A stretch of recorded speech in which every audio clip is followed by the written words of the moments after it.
Today I'm going to show you how to make my favorite version of a Pico de Gallo. It's so fresh and delicious and I know you're going to love it.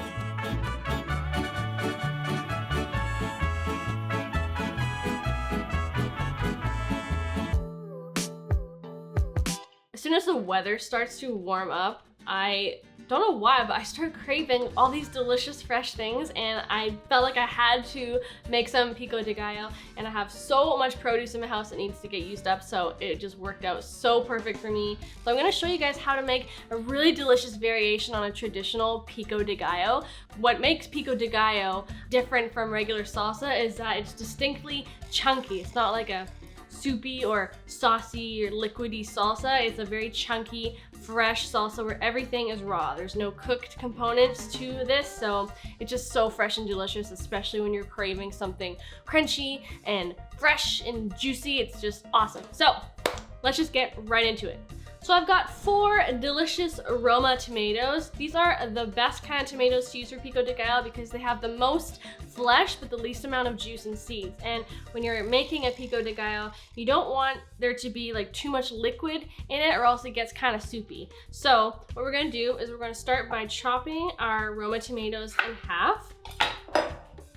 And we're going to, if there's a lot of seeds, we're gonna remove them just with our finger. There you go, see, I just scooped them all out. And super simple to do with your finger.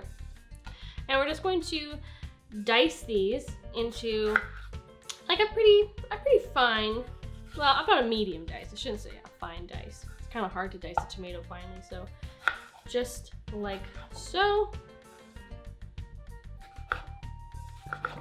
Grab yourself a large bowl. This is gonna make a lot. We're gonna transfer our tomatoes right into our serving bowl. And repeat with your remaining tomatoes. Cool, so next you're gonna need an onion. I prefer a white onion. You could use red if you wanted to, but they're a little stronger. So this is a pretty ginormous onion and you don't need to use all of it. Generally speaking, I use about 3/4 cup to 1 cup of onion. So we're just going to chop this up and see how much we have. I'm pretty sure I'm gonna have way more than I need. We'll start with half, see how much I got here. Now you're gonna wanna make sure your onion is diced relatively finely because you'll have greater dispersion of onion throughout your Pico de Gallo. If you did it too thick, then you might just get like a mouthful of onion, which isn't necessarily the most pleasant experience. Into the bowl it goes. Next, I have some corn here. Now, if you have a fresh corn on the cob, if it's in season where you are right now, then you can definitely go ahead and barbecue that or, grill it on the sides for a few minutes just to get that delicious grilled corn taste. So I've got a cup here. I'm gonna add this to the rest of the ingredients. I just love corn. I love corn in salads. Now, this is a mango, and you might be wondering, that's not very traditional for a Pico de Gallo, but that's okay, it's delicious, and what I love about using mango in Pico is that it adds this delicious sweetness that you don't typically get in a traditional Pico de Gallo. So we're gonna chop up, I'd say probably the whole thing. It's gonna be pretty much the shining star of this whole recipe. So what you're gonna do is you're going to basically slice your mango, still with the skin on, into little cubes. Don't press too hard so that you cut through the skin. You want to do that. And then you're going to do the same thing on the larger slices. Now be very careful. You can either hold it in your hand or put it directly on your cutting board. You're just going to carefully slice down each side. So you just take your mango that's been all sliced up, grab a spoon, and you're just going to scoop it all out so it comes right out into a bunch of little chunks. As you can see, I have an absolute behemoth of a lime. This is like an orange pretty much. So normally I would say just use the juice of 1 lime for this recipe, but because I have such an enormous one, I'm just gonna use half the juice. Oh, it's an upper body workout. Need to improve my grip strength. Next, we've got some cilantro. Now, I have a whole bunch here, like literally like a singular bunch I got from the grocery store. I think I'm gonna do about half. Now, you can use all of this. Don't worry about the stems. You can eat the stems. So I'm gonna start with the stems and just chop it up super, super finely into the bowl. All right, our last fresh component of this Pico de Gallo is a jalapeno. Now, from what I've heard, traditionally, Pico de Gallo uses serrano peppers, but I didn't have any, but I did have jalapenos. So we're using a pretty large jalapeno here. Now, I'm going to not keep the seeds because the seeds will make it a little too spicy for me. So I'm going to de-seed them.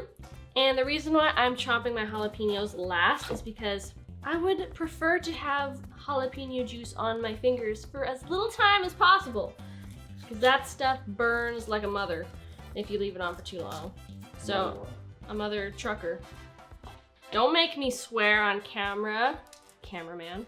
Next, just, we're gonna chop these up very finely as you can, because you really want to have good dispersion of your jalapeno. Everybody do the mess around. Everybody do the mess around. Okay, we are gonna do the mess around with this bowl of delicious ingredients. Going to just add a quick teaspoon of salt. I'm using pink Himalayan salt. It's just going to really help bring out all the delicious flavors. And add a buttload, that's right, buttload of black pepper. Now we can do the mess around.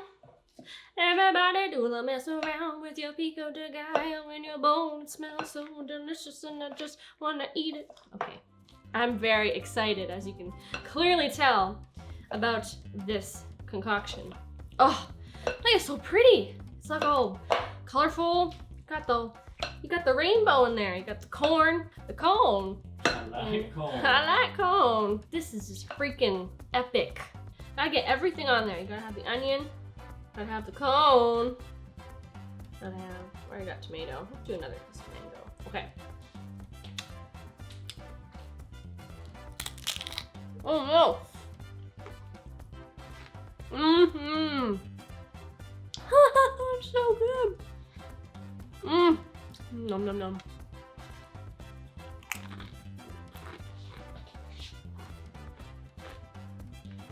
I worship you, Pico de Gallo. Oh, the mango, you guys. Try this, and I promise you, you're never gonna make traditional Pico de Gallo ever again. Not that there's anything wrong with traditional Pico de Gallo, but the mango takes it up to like a whole other level of fresh and sweet. It's just so delicious. You guys have to try making this at your next gathering, your next Mexican night, Cinco de Mayo. What? Next funeral. Hey, you know, funerals are sad, and this will make people happier. I promise. So, yeah. If you guys enjoyed watching this video, which I really hope you did, please let me know by giving this video a big fat thumbs up. Subscribe to the channel below if you haven't already. I have so many great recipes on this channel already. We got what I eat in a day videos, product reviews, taste tests, all that kind of good stuff. So if you're new to eating plant-based, or you've been plant-based for a little while, this channel is such a great resource for you, and I hope you join along. So hit that subscribe button, and I will see you guys in another video. Bye!